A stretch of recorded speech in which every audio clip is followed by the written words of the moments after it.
Good day, I am Rosan N. Salazar. Dito sa unang tanong, explain the flywheel value of the CDA. Why do some people think that the flywheel strategy is absurd? So yung flywheel, ano yung strategy? Kung paano nangyayari ang isang strategy, kung paano naging effective at mas makatotohanan. At first, i-relate na lang natin ito sa ating bansang Pilipinas.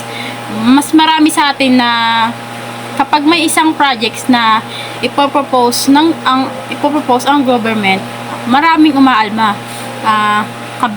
Kabilat kanan yung opinion, suggestion, and etc. Katulad na lang nung projects ni former President Duterte na build, na kung saan ay mag-invest sila ng money, time, effort, and etc.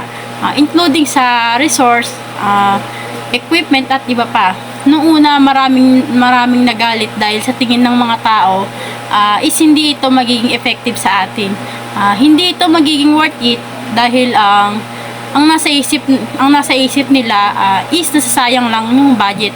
Ang nasayang budget ng government.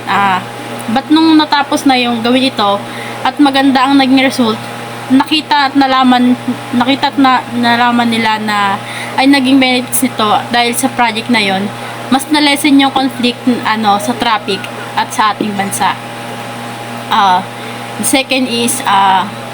Second na tanong, what does the phrase unfinished business mean to you based on my own understanding and opinion, especially sa pagkakaintindi ko sa explanation nung last Google Meet.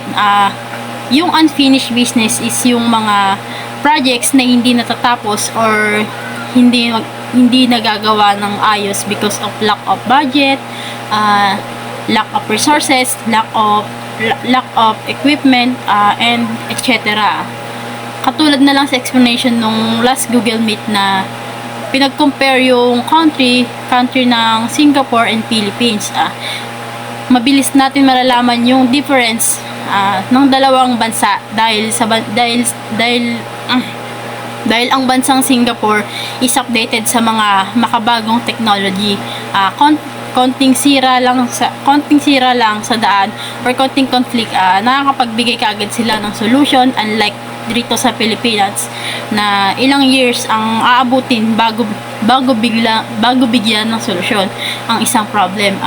Dahil sa mga ganong situation, maraming projects ang nagiging unfinished because of lack of budget, lack of plan, lack of resource, and etc.